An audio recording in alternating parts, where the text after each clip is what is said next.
O teatro baiano é um sucesso de público, porque o baiano reverencia sua arte e porque somos mesmo uma terra abençoada e repleta de talentos, seja na música, nas artes plásticas, no cinema, na arquitetura, na escultura, na literatura, na dança, no teatro.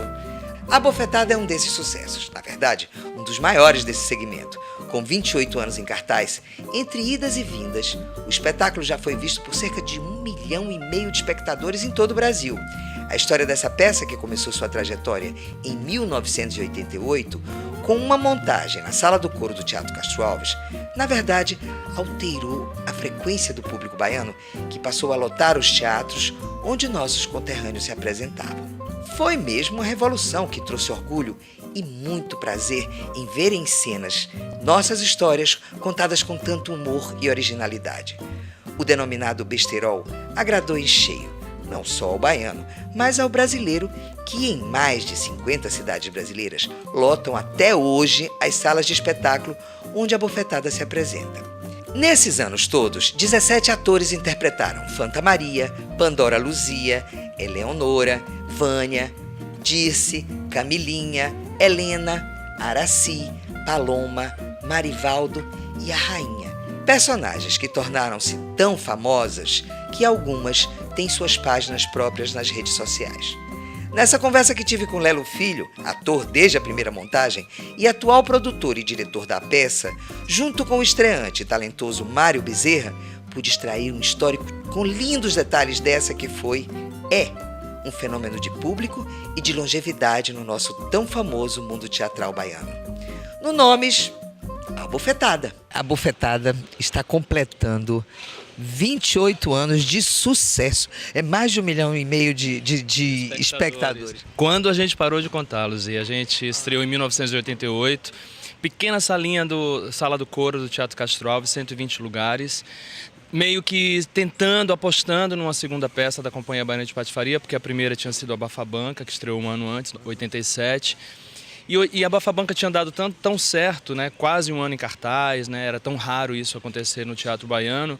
E a gente decidiu um segundo espetáculo. Então, quando a Bofetada estreou, era uma grande responsabilidade, como ainda é até hoje, porque já vinha do sucesso de A Bafabanca. Só que quando a Bofetada estreou nesse teatro de 120 lugares, em pouquíssimo tempo, no primeiro verão de 88 para 89, a gente começou a ter filas na porta, cambista, lotação esgotada. E isso vem se arrastando, esse sucesso vem se arrastando há 28 anos. Você chama isso de arrastar, é? Arrastando, eu digo... Só se for arrastão. Só se for tipo arrastão. Arrastão de não poder parar. É porque cada montagem dessa, na verdade, é uma tentativa de não só renovar o espetáculo, que é um espetáculo que se renova. O público que viu, por exemplo, semana passada e for voltar agora, na próxima semana, necessariamente não vai ver a mesma peça. É um elenco muito afinado. Improviso faz muito parte, a marca registrada da companhia, então o espetáculo ele vai se renovando de uma noite para outra. Uma cena, um esquete, como a gente estava conversando antes, essa coisa do texto original. O texto original, né, é assinado por 3 grandes autores do teatro paulista, do chamado teatro besterol, mas que tem muita influência de cada ator que passou pela Bofetada. São 17 atores no total que já passaram por essa história. Então é a junção, a química desses 4 atores que estão hoje em cena, mas também tudo que os outros que já passaram já deixaram, né, de improviso, de brincadeiras, de cacos, de gags, de piadas que foram criadas e entraram no texto, fazem parte do texto original hoje. Você entrou nessa última temporada ou já entrou antes, Mário? Bom, eu entrei há 2 anos na companhia para fazer a Bafabanca, na remontagem que a gente fez, né? E agora, pela primeira vez, eu ficava na contagem regressiva. Quando é que eu vou fazer a Bofetada, pelo amor de Deus? E agora chegou a hora, graças a Deus. Porque a Bofetada, olha, é um marco do teatro baiano. Quer dizer, se a gente for computar mesmo, não é só pelo número de anos e o número de espectadores. Não, é uma coisa que a pessoa entra ali naquela sala, e eu estava comentando com vocês que a primeira vez que eu fui assistir a peça, eu cheguei atrasada. Aí vem de lá o Moacir que já subiu, mas o Moacir que gritou lá, Luzia! que foi aquela coisa maravilhosa. Olha, mas é uma coisa assim, você... Primeiro porque eu assisti 4 vezes. E devo assistir a quinta agora nessa montagem, porque eu não vou aguentar. Eu não vou suportar ficar sem ver com o Mário e enfim. Quem é que tá de novo? A gente está com o Diogo Lopes Filho, que já fez, né? Diogo Lopes Filho já é um patife antigo. O Diogo fez a bofetada entre 99 e 2000, fez Noviças Rebeldes, foi nossa irmã Frida em Noviças Rebeldes, com direção de Wolf Maia. E aí tá de volta a bofetada agora, e Marcos Barreto, que é um ator jovem, mas muito talentoso, que eu vi em cena. Todos os atores que eu trabalho, na verdade, são atores que eu vi em cena, me deu muita vontade de trabalhar junto, de dividir cena junto, e que por uma grande coincidência da vida, assim, de encontros bacanas, aconteceram de estar comigo. E aí Marcos Barreto integra o elenco junto comigo e Mário Bezerra. Mário, é mesmo a sua linha, essa coisa de fazer... Porque o besterol, eu acho fantástico, porque o besterol você precisa ser muito bom. Para você fazer besterol, você tem que ser muito bom, porque você vai improvisar. Primeiro que você vai ter que entender de política, você tem que estar informado, você tem que transformar em besteira, em risada, o que está nos incomodando por aí. Na verdade é isso. É por aí? A minha leitura é... Não, é isso mesmo, porque comédia é muito difícil de fazer. Comédia não é simples. Como o Guerreiro fala, né? As pessoas têm que aprender a dar o valor que a comédia tem. As pessoas acham que comédia é menor. Ele até brincou um dia desse, eu só ganho prêmio quando eu faço drama, né? Porque realmente isso é universal, né? Mas a comédia ela tem um papel fundamental, o humor, né, de uma forma geral, porque ele chega para colocar uma lente de aumento, né? Em qualquer assunto, por mais grave e perigoso e delicado que seja, entendeu? Então o humor serve para acalmar, para a gente, como é que se diz, ficar um pouco menos... tenso com o dia a dia, entendeu? Tem um papel social o humor, entendeu? Não é apenas uma coisa menor e leve. E o besterol, né? Falando em termos de atuação, né? Eu tenho feito muita comédia de uns anos pra cá, né? Acabou por coincidência mesmo. O que você fazia? O que você fez antes? Para situar as pessoas. Quem é Mário Bezerra? Quem é Mário Bezerra? Bom, eu fiz um musical chamado Éramos Gays, em 2013, né? Com texto de Aninha Franco. Me lembro perfeitamente. Direção de Adrian Steinway. Foi um sucesso, né? Foi um musical, né? A gente faz pouco musical na Bahia, infelizmente. Fiz também... Eu faço parte do... Engraçado, uma terra tão musical, né? Pois é. Porque, assim, o musical, né, no conceito rígido, a rigor, já fizemos muitas peças com música aqui. Mas o musical mesmo, como o teatro musical é feito, Éramos Gays foi um dos poucos que chegaram. Noviças Rebeldes, né, que veio da Broadway, já trazia isso nos anos 90 e a gente tentou resgatar isso. Teve também os Cafajestes e tal, também de Aninha Franco. Mas conte sua trajetória, eu lhe interrompi. Desculpa, fiz uma digressão. Eu que tenho que pedir desculpa. E eu faço parte também do elenco de sketch de humor do YouTube, Mais Um Filmes, né, que é um grupo que cresceu muito nos 3 anos pra cá. Tá dando uma pausa agora, porque a gente tem que se renovar um pouco, né? Mas também é um grupo que cresceu muito com audiovisual aqui.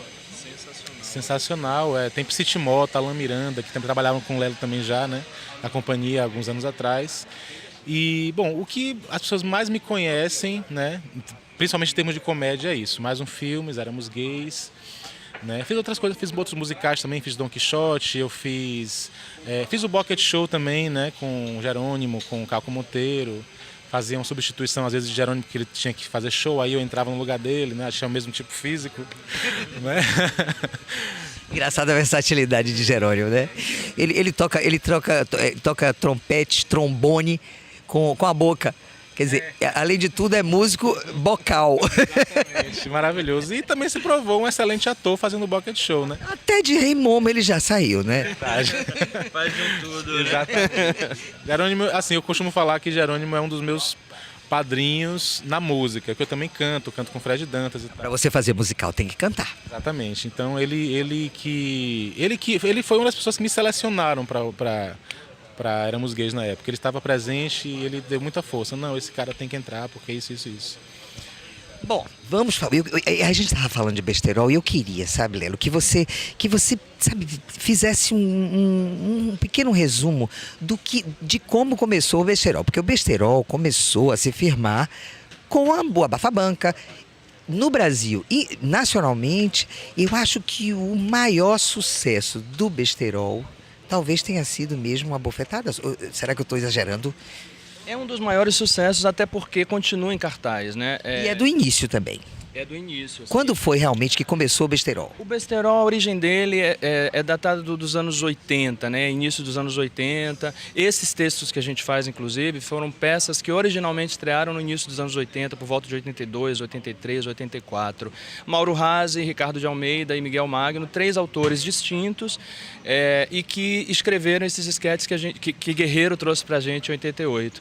Então foi um teatro muito de resistência, na verdade. Foi um teatro de ironia com o que a gente estava vivendo. A gente estava vindo da ditadura, o teatro andava muito sério e era importante que fosse sério, que fosse montado da maneira que era, porque eram peças de resistência, né, de combate ao regime de ditadura que a gente vivia. Mas aí alguns autores começaram a ver o humor como uma forma de tocar em assuntos. Eu lembro da gente ter feito ensaio, por exemplo, para censores, né? A censura tinha que assistir os espetáculos, tinha aquele certificado, né, de liberação que você podia estrear ou não. Você podia ter ensaiado 3 meses um espetáculo, produzido ele inteiro e não conseguir estrear porque um censor podia ir assistir seu ensaio geral e achar que a peça não deveria estrear. Novelas foram impedidas de ser lançadas, músicas foram proibidas de tocar, muitas metáforas foram criadas naquele período para passar mensagens ou contar histórias, né, E passar pela censura. Então, o besterol, na verdade, é um gênero da comédia, né, um subgênero da comédia que surgiu exatamente para isso, para ironizar com esse momento que a gente vivia. E tem muito, assim, hoje, por exemplo, eu escrevendo o texto do programa da Bofetada, onde eu falo, né, dessa alegria de estar remontando, é que, por exemplo, Fanta Maria, quando estreou em 88, a gente, dentro da cena, eu e Frank Menezes, que fazia Pandora, a gente já convocava a plateia para protestar contra a qualidade de ensino do país. Então, assim, são 2 professoras, né, Fanta e Pandora, que é um texto extremamente irônico, histriônico, divertido, mas que ali a gente tentava já passar algumas mensagens. Eu lembro que a UFBA estava passando por uma crise muito grande na época, greves intermináveis, e Fanta já convocava carreatas, protesto até a porta da reitoria para lutar por melhorias no ensino. 28 anos passados, a gente está vivendo uma realidade muito idêntica, né? Estudantes em São Paulo estão ocupando escolas para que o governo paulista não feche as escolas, estão apanhando da polícia porque estão lutando para que não aumentem o preço das passagens de ônibus. O que aconteceu em São Paulo ontem é muito grave. Então, assim, através do humor a gente consegue inserir esses assuntos e acho que o teatro besterol ele é importante por isso, que acho que é um momento que a crítica tentou diminuir, né, chamar de besterol, fazendo uma correlação com besteira, mas no final das contas ficou sendo até uma coisa elogiosa no sentido de que através dessa besteira a gente está podendo falar de temas que naquela época eram impossíveis, e o humor, né, conseguiu levar isso para a cena. E hoje em dia, com essa renovação que a gente tem, né, com o elenco que eu estou renovando, ensaiando, trazendo novidades, o camarim da gente é muito divertido, porque a gente se reúne poucas horas antes do espetáculo para maquiagem e tal, e aí vem as novidades, né, o que é que pode ser inserido hoje, o que é que pode mudar hoje, qual é a música que está tocando, qual é o caco novo. Enfim, isso é muito bom para o público e é bom para o ator, porque a minha sensação, sinceramente, 28 anos depois, é que eu não estou fazendo a mesma coisa. É um exercício. É um exercício maravilhoso para memória, para exercitar esse improviso que, assim, você não sabe que plateia você vai ter na frente. Então, assim, acontecem coisas a cada noite que são imprevistas e que a gente consegue usar de alguma maneira, entendeu? É um espectador que chega atrasado, é um espectador que levanta no meio da peça, né, que precisa levantar ou para atender um telefonema ou para ir no banheiro e que você pega para brincar. É um tipo de roupa que você está usando, é uma cor da sua camiseta. Tudo isso vira assunto, tudo isso vira piada. É a novela das 9, é o axé, é o funk, entendeu? É o que está tocando, é o sertanejo. O que está tocando a gente vai meio que fazendo uma salada e a bufetada é isso, é essa reunião de de todos esses elementos, com trilha sonora maravilhosa, com equipe maravilhosa. A gente não pode deixar de comentar, de mencionar que a Bofetada, na verdade, além dos 17 atores que já fizeram, vários produtores, vários técnicos, vários produtores já fizeram parte dessa história para que a peça ainda esteja em cena. É um dos recordes do teatro brasileiro? Mas para isso teve o trabalho de muita gente envolvida. A gente está com o Odilon Henriques na co-direção comigo, uma produção de Marcos Mota, Rita Valério, Luiz Cláudio, uma equipe maravilhosa, Dedeco Macedo, Márcia Valério, Maurício Martins, toda uma equipe junta aqui com esse elenco de 4 pessoas para que a peça aconteça cada noite em cartaz aqui no Teatro Jorge Amado. Todos trabalham em todos os sketches? Você faz todos os sketches, Mário? Não. A Bofetada me deu um pouco essa folguinha, né? Porque em Abafa Banca, todos os quadros estavam em todas as sketches, então era correria pra troca e tal. A Bofetada eu tô um pouquinho mais tranquilo. Então, assim, quando chega Fanta e Pandora, que é a última sketch, eu tô lá, eu tomei meu banho, já tirei a maquiagem, já me arrumei pra ir jantar. Mesmo porque a Fanta e Pandora são só 2, não pode ser os 4. Então, 2 ficam de fora de qualquer jeito nesse sketch das 2. Aliás, lembrando que Pandora é Pandora Luzia. Por quê? Isso está no texto original. Da mesma forma que eu sempre perguntei ao autor, eu conheci Miguel Magno e nos tornamos grandes amigos. Assim, os nomes são muito engraçados, são muito divertidos. Eles criaram 2 sketches que compõem o espetáculo. É o Ponto e Atriz. No segundo sketch, o Ponto e Atriz, Mário faz o ponto, que está criando uma coisa sensacional. Quem não viu ainda a Bofetada nessa versão, vá ver, porque o ponto está muito... O ponto ele soprava texto, é um momento do teatro brasileiro. É aquele que fica lá embaixo soprando, assim, exatamente. Dizendo assim, Existia no teatro brasileiro, os teatros mais antigos, existia um fosso onde o cara ficava escondido e as grandes divas, né, elas sequer vinham para os ensaios, então elas não apareciam. Tinham os atores substitutos que ensaiavam por elas, as marcações e tal, e elas chegavam praticamente no dia da estreia. A Bofetada continua divertindo o Brasil desde 1988. Não saia daí, a gente volta já já.